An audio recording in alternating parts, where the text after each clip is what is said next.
Hey Bravo fans, get your diamonds and your teacups ready because I have every single leaked detail from the Real Housewives of Beverly Hills season 14 reunion, and it is a lot.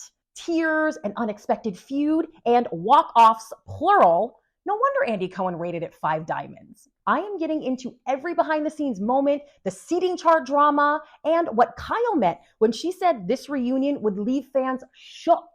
Let's do it. I'll start with the biggest contradiction in these reunion leaks.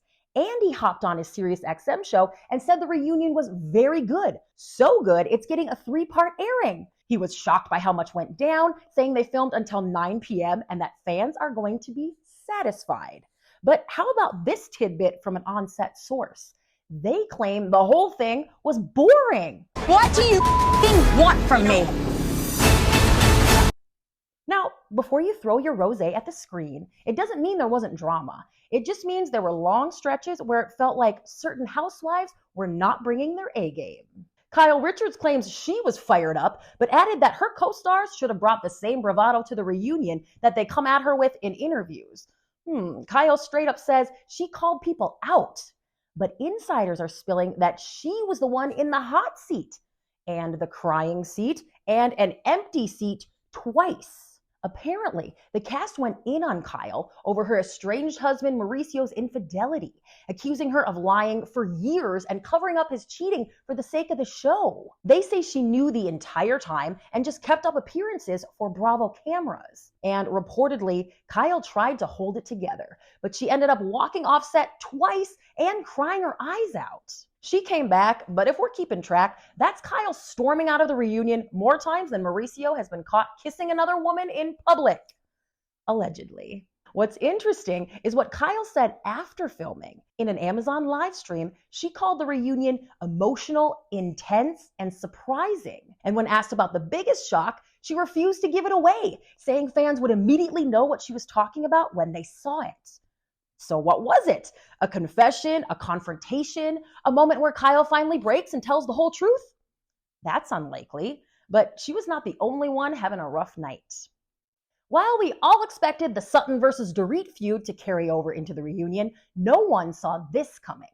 Garcelle, Beauvais, and Bozoma St. John went at it. Oh, hell no! After filming, Garcelle posted a very pointed Instagram story, basically saying, just because we share something in common doesn't mean we're on the same side. Fans assumed she was talking about former cast member Anne-Marie Wiley, but nope.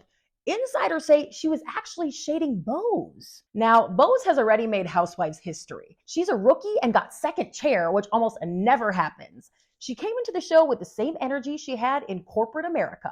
Powerful, strategic, and ready to win. So what exactly did she and Garcelle fight about? That's the mystery. But the fact that Garcelle was so heated she immediately posted after filming, you know it's messy.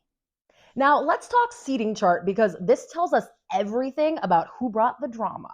On Andy's right, Kyle Richards. Despite her breakdown, she's still the queen of the first chair for the 14th reunion in a row. Sutton Strack is right next to Kyle, which means she was deep in the drama. Garcelle got third chair, but clearly still a major voice. And Jennifer Tilly took the usual friend of placement at the end, likely for a 1-part appearance. So who scored first chair on Andy's left? Dorit Kemsley for the first time ever. Congratulations. All it took was a drawn-out divorce and wild accusations about your horrifying break-in. Yikes. Bose had a spot to celebrate too, landing in the second chair on her first season, proving she is not here to play. And Erica Jane is probably thrilled to be so far from the hot seat after being totally skewered in the past. Then Kathy Hilton is at the end of the couch, which means limited involvement for her, like when she sent Paris to those camps. So Auntie Kyle and Dorit in first position? That's huge. Their feud must have been a major topic. And Bose getting second seat as a newbie, it tells you she brought it this season. It sounds like the reunion is going to test friendships. Kyle and Dorit's feud is trending so hard that Ben Stiller talked about it on the Oscars red carpet. That's how big it is. Sutton and Dorit have also been throwing jabs all season. And let's be real, Sutton calling Dorit Poorit had to come up at the reunion. I think it is the rudest, most mean-spirited insult ever dropped by a housewife, and I hope she apologized. Good thing Dorit has Bose on her side. They're totally besties, so expect a segment on that. Look, if somebody walks in my house and calls me a bitch, those are fighting words. You need to pick on somebody else whose wallet fits. And then there's Mauricio's love life, PK's drinking, and whether Kyle's really being honest about her separation or her orientation. Oh, and let's not forget the Sutton family drama that had Kyle and Garcelle looking like they've been transported into a Tennessee Williams play. I don't think that's any of your business.